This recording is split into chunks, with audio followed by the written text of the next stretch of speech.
guys, we've got a few new toys on. Let's go and check that, shall we? Righto, now that we're here, what we're going to do is we're going to have a look at what we've done under the bonnet to start with. So come over here, we'll have a look at under the bonnet. Okay, haven't done a great deal under here at the moment, but what we have done is we've got this ARB twin compressor put in. Pretty important to be able to let your tyres down, pump them back up as you're going on to the different terrain. Okay, we've got a little switch here, turns it on and off. Okay, and we've also got on order a pre-fuel filter. Unfortunately, it arrived with the wrong bracket, so that we'll get that put on next week, hopefully. Pretty important to keep the fuel clean when you go to those country towns. All right, so that's pretty much it for under the bonnet. So we'll start at the front and we're going to work our way around. So starting at the front, right, we've got our opposite lock premium bar.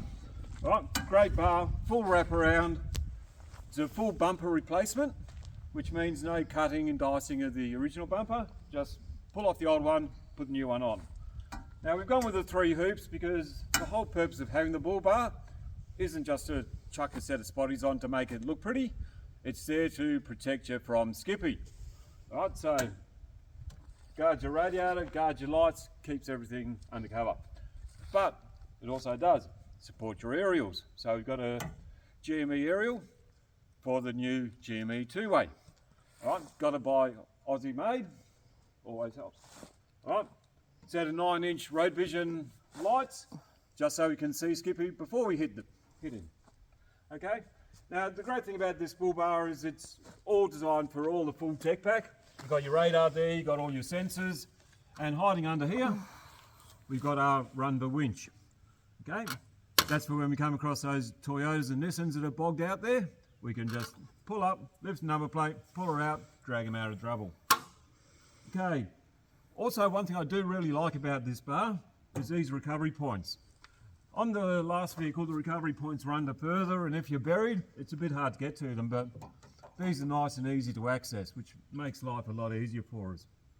All right, so we'll walk around and we'll take a look at what else we've got. We've replaced the original wheels with a set of 17-inch monster rims. Now they've got a higher GVM rating than the original rims, so in the future if we get a GVM upgrade, we can stick to these rims as well. 17-inch rims gives us that taller sidewall, makes it a bit better for when we're out bush. Wrapped in a bit of some Yokohama rubbers, the Geolanders. So I actually wanted to try these on the last vehicle. Unfortunately I couldn't source them at the time due to COVID, so I figured I'd give them a crack this time. They seem to be doing the job pretty well at the moment. Okay, and you'll notice she's sitting a bit higher. We have our Outback Armour suspension. So I went with Outback Armour again because I had it on the previous vehicle. Did a great job, did everything I asked of it. So if something ain't broke, don't fix it. All right, got the snorkel on, so I've gone with the Safari snorkel. Now the snorkel is not for all those big deep river crossings, although it does help with that. But the whole point of the snorkel is when we're travelling up north, a lot of dusty roads, a lot of bull dust. Keeping this air intake up high will keep all that out of your engine, and it'll also take in cooler air rather than down low where the original inlet is, where it's going to get that heat off the road all the time. Okay, we've got our clear view mirrors. Great for towing, gives you a really good vision, and you don't lose any of the factory options. They're all built into it. Okay, got a Yakima rack. Okay, we need someone to keep our shovel for when we're digging out. Okay, got our Max Tracks hiding up there as well, and we also have a road vision light bar. So the spotties are great for long distance. The light bar gives you that spread, so you can see off to the sides a lot better. Keep an eye out for Skippy there.